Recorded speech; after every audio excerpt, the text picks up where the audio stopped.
Before watching, smash like and subscribe button and tag your city in the comments. Enjoy listening to the story. Every night, no matter the weather, something walks down our street whistling softly. You can only hear it if you're in the living room or the kitchen when they walk by, and it always starts at exactly 3:03. The sound starts faint, somewhere near the beginning of the lane near the Carson place. We're towards the middle of the street, so the whistling moves past us before fading away in the direction of the cul-de-sac. When I was younger, my sister and I would sneak into the kitchen some nights to listen. Mom and Dad didn't like that, and we'd catch hell if they found us out there, but they were never too hard on us since we always stuck to the one big rule. Don't try to look at whatever was whistling. My neighborhood is a funny place. I've lived here since I was 6 and I love it. The houses are small but well kept, good-sized yards, plenty of places to roam. There are a lot of other kids here my age. I turned 13 back in October. We grew up together and would always play foursquare in the cul-de-sac or roam around from back porch to back porch in the summer. This was a good place to grow up. I'm old enough to see it.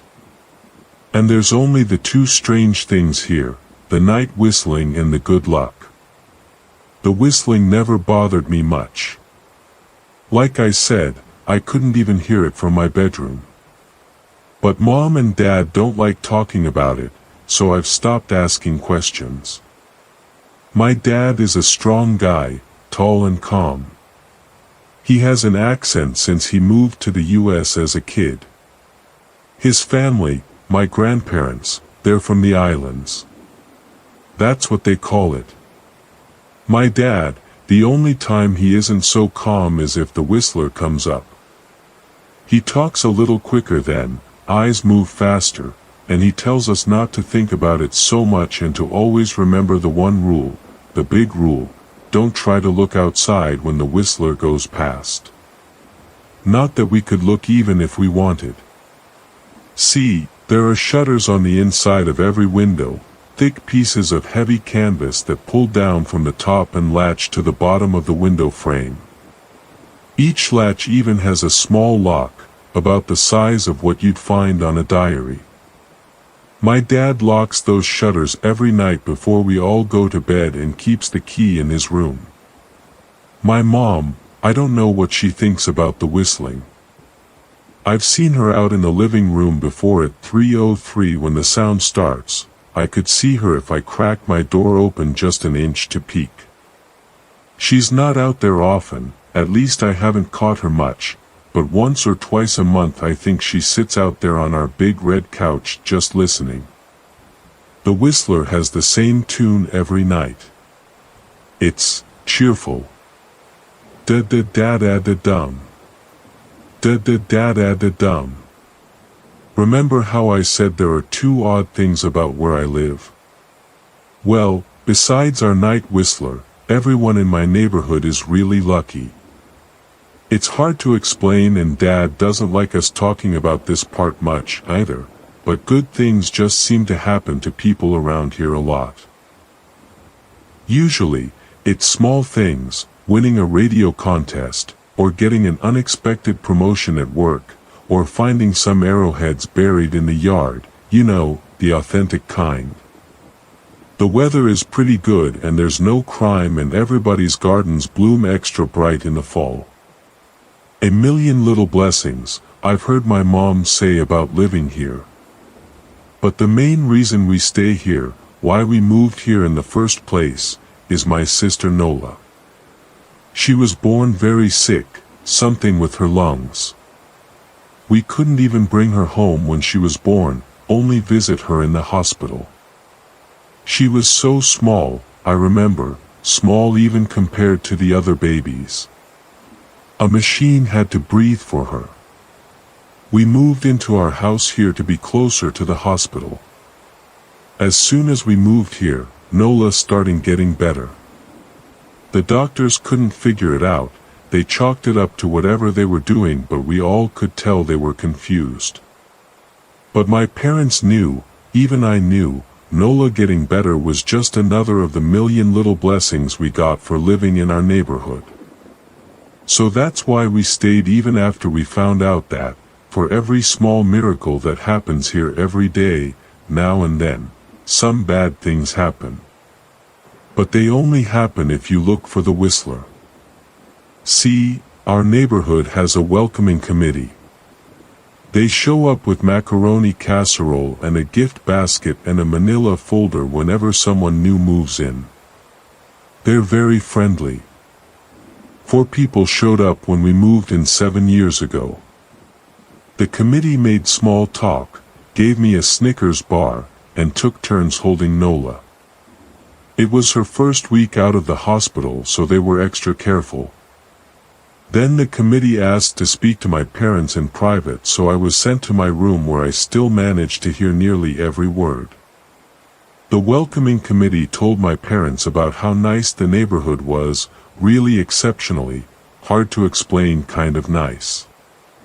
And then they told my parents about the even harder to explain whistling that happened every morning at 3:03 and ended at the tick of 3:05. The group, our new neighbors, warned my parents that the whistling was quiet, would never harm or hurt us, as long as we didn't look for what was making the sound. This part they stressed, and I pushed my ear into the door straining to hear them. People who went looking for the whistler had their luck change, sometimes tragically. A black cloud would hang over anyone that looked. Anything that could go wrong, would. The manila envelope the committee brought over contained newspaper clippings, stories about car crashes and ruined lives, public deaths and freak accidents. Not everyone dies, I heard the head of the committee tell my dad. But the life goes out of them. Even if they live, there's no light in them ever again, no presence. My mom, I could tell she wasn't taking it seriously. She kept asking if this was some prank they play on new neighbors. At one point my mom got angry, accused the committee of trying to scare us out of our new home, asked them if they were racist on account of my dad being from the islands. My dad calmed her down, told her he could tell our new neighbors were sincere and they were just trying to help us. He explained that he grew up hearing these kinds of stories from his mom and that he knew there were strange things that walked among us. Some of those strange things were good and some were bad, but most were just different. After the committee left, Dad went out to the hardware store, bought the canvas blinds, the latches, and the locks and installed them on every window in the house after dinner. That first night in our new house, I crept out of my room at 3 a.m. only to find my dad awake sitting on the living room couch, holding my baby sister. My dad held up his finger in a show motion but patted the couch next to him. I sat and we waited. At exactly 3:03 we heard the whistling. Da-da-da-da-da-dum. Da-da-da-da-da-dum. It came and it went just like our neighbors said. The whistling returns each night and we never look and we enjoy our million little blessings every day. Nola breathes on her own and she's grown into a strong, clever girl. My dad even joined the welcoming committee. We don't get new neighbors often, why would anyone want to leave? But when a new family moves in, my dad and the committee bring them macaroni casserole, a gift basket, and a manila folder.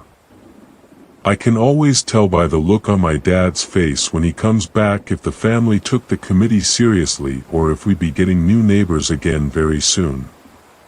Not long ago a family moved in directly next to us.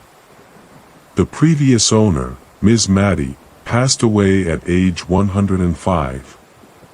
She'd lived a good, long life. Our new neighbors seemed like they'd fit in just fine. They believed the welcoming committee, took my dad's advice about the locking shutters since they had a young child of their own, Whatever newspaper clippings were in that manila envelope, whatever evidence, my dad never let us see. But I imagine it must have been awfully convincing since our neighbors got along with no issues for the first month. One night, when our new neighbors had to leave town, they sent their son, Holden, to stay with us. He was 12, a year under me in school. I didn't know him well before that night, but as soon as his parents dropped him off after dinner I could tell it was going to be a bad time. Do you know who is always out there whistling every night? Holden asked the moment the adults left the room. The three of us were sitting in the den, some Disney movie playing idly on the television. My sister and I exchanged a glance. "We don't talk about that," I said. "I think it's that weirdo that lives in the big yellow house on the corner," Holden said. "Mr. Tolles?" my sister asked. "No way, he's really nice." Holden shrugged. "Must be a psycho killer, then." Nola tensed. "We don't talk about it," I repeated. "Let's go in my room and play Nintendo." We spent the next few hours playing games, eating popcorn, and then watching movies. A typical sleepover, but I could see Holden was getting antsy. After my parents had wished us a good night, locked the blinds, and gone to bed, Holden stood up from his beanbag and walked over to where Nola and I were sitting on my bed. "Have you ever even tried looking?" he asked. "It's nearly time." Like most sleepovers, we'd conveniently ignored any suggestion of a bedtime. I was shocked to see he was right. It was almost 3 a.m. I sighed. "We don't dash." "See, I can't even try to look because my dad locks the blinds every night and hides the key," he continued, ignoring me. "So does our dad," said Nola. "No," replied Holden. "No, he doesn't." "You saw him do it," I said, a little sharper than I meant to sound. Holden grinned. "Your dad locks the blinds, yeah, but he doesn't hide the key. He keeps it right on his normal key chain." "So?" I asked, worried I already knew what he would say next. Because I had noticed that my dad didn't bother hiding the key anymore after all of these years. Because he knew we took it seriously. "So, after your dad locked up but before your parents went to bed, I went to the bathroom. And on my way, I may have peeked into their room, and I may have seen your dad's keychain on his nightstand, and I maybe went and borrowed the key to blinds." Nola and I stared and his grin only grew wider. "You're lying," I said. Holden shrugged. "You can check if you want. Just open your parents' door and look, you'll see his keychain right there on the nightstand." "Stay here," I told both of them. "Don't move a muscle." I hurried over to my parents' room but hesitated at the door. If Holden wasn't lying, my dad would be angry. Beyond angry. I was scared thinking about it. But more scared of an open window with the whistler right outside. I opened the door, barely an inch, and looked in, but it was too dark to see. Taking a deep breath, I walked into the room. 2 steps into the dark I froze. The whistling started. And I could hear it clearly, from my parents' room. I never realized, but they must have heard the sound every night since we moved into the house. They never told us. I don't think I could have slept through it. I stood there, listening to the whistling come closer, unsure whether I should turn on a light or call out for my dad. Soft sounds from the living room brought me back to reality. "Nola," I yelled, running out of my parents' room. Holden and Nola were standing near the front door next to a window. Holden wasn't lying. I could see him fumbling with the lock on one of the blinds. I heard a click. He did have the key. Holden let out a quick laugh. Nola stood next to him, hunched up, afraid but maybe curious. The whistling was right outside our house now. I think I made a sound, called out. I can't remember. Time felt frozen, clock hands nailed to the face. But I found myself moving. I'm not fast, I've never been athletic. Somehow, though, I covered the space between myself and Nola in a moment. My eyes were locked on her, but I heard Holden pull the blind all the way down so it could release. I heard the snap of it start to raise, and I heard the whistling just on the other side of the window. But I had my arms around Nola and I turned us so she was facing away from the window. At the same time, I jammed my eyes shut. The blind whipped open. The whistling stopped. I felt Nola shaking in my arms. Don't look, okay? I told her. Don't turn around. We were positioned so that she was facing back towards the hallway and I was facing the window. My eyes were still closed. I felt her nod into my shoulder. I reached out with the arm not holding Nola and tried to touch Holden. My hand brushed against his arm. He was shaking worse than Nola. Holden? I asked. Silence. I reached past him and gingerly felt for the window, eyes still sealed shut. The glass was cold against my fingertips. Colder than it should have been for the time of year. I moved my hand up the window, searching for the string to the blind. The glass began to get warmer the further I reached and there was a gentle hum feeding back into my fingertips. I tried not to think about what might be on the other side of the window. Finally, I touched the string and yanked the blinds shut. I opened my eyes. In the dim light leaking out from the kitchen, I could make out Holden, pale and small, staring at the now closed window. Holden? I asked again. He turned towards me and he screamed. Everything became a flurry of motion. Light sparked to life in the hall, then the living room. My parents' footsteps thudded across the hardwood floor. I didn't turn to look back at them, my eyes were glued to Holden. He was pale, had bit his lip so hard there was a thin red line of blood running down his chin and he'd wet himself. What happened? My dad asked from behind me. I managed to swivel away from Holden and look back. He looked.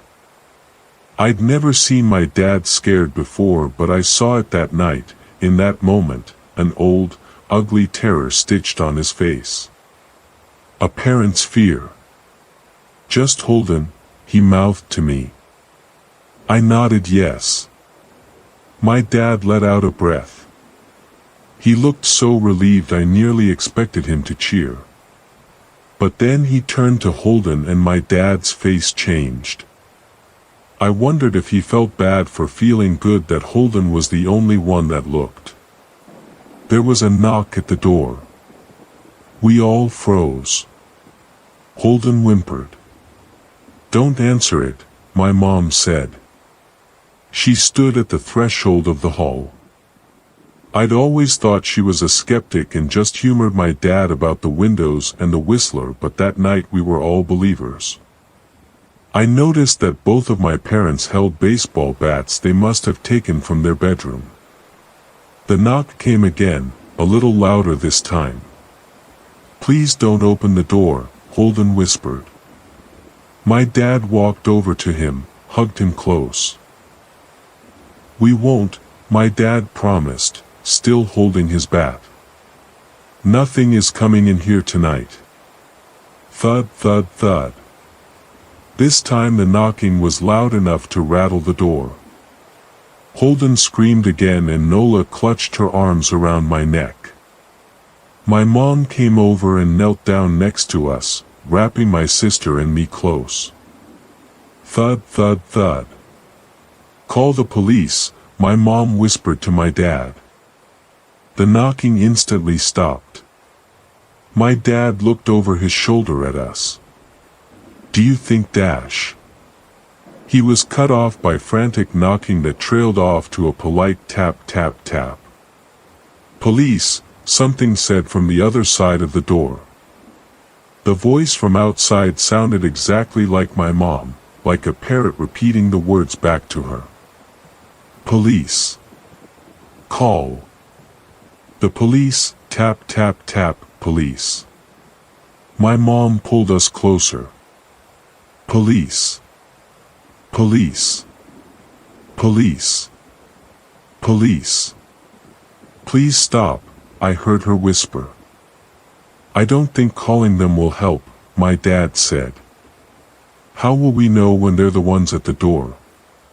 The knocking came back harder than before. The door shook. Then it stopped. After a long moment, I heard the knocking again, but it was coming from our back door. We all turned together towards the back door, but the knocking immediately returned to the front door. Front to back to front, loud then quiet then loud again. Suddenly, the sound was coming from both doors at once, big, heavy blows like a sledgehammer. Then something started rapping against all of the windows in the house, then the walls.